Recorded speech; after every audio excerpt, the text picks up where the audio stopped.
first thing we're going to do is we're going to leave our right foot right where it is. Take your left foot and cross ankle to ankle.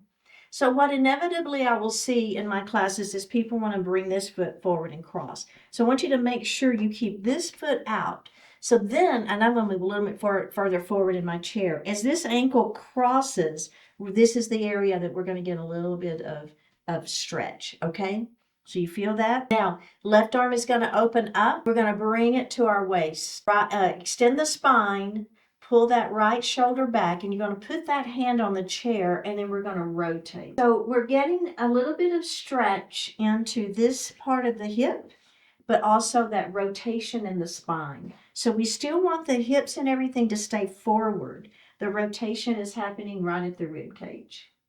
All right, let's face forward, and we're going to unravel that. We're going to put that left foot out, right? It's not in, it's right where, kind of where you would normally sit with the feet apart, and then we're going to cross this ankle over. This arm is going to come across, grab your waist, this hand will come to the chair.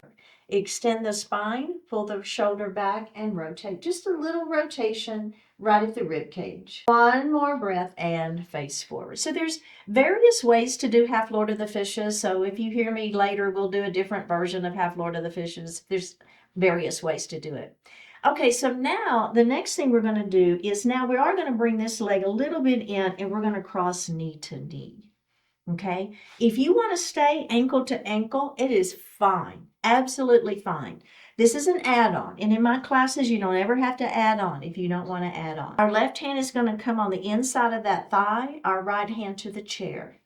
Extend the spine, pull the shoulder back, and rotate. Very gently here, don't overdo it. One more breath and face forward. Right hand on the outside of the thigh, left hand to the chair. Extend the spine, pull the shoulder back, and rotate. Feeling that rotation happening at the ribs, hips, and legs. Stay forward. One more breath and release. All right, let's unravel that. We're going to go to the other side.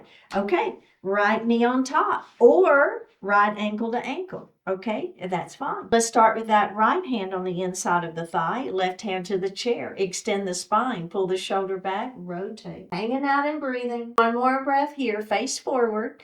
Left hand on the outside of the thigh, right hand to the chair. Extend the spine, pull the shoulder back, and rotate. So shoulders stay down, rotation happens at the rib cage, knees and hips stay forward. One more breath and face forward. Unravel those legs. Nicely done.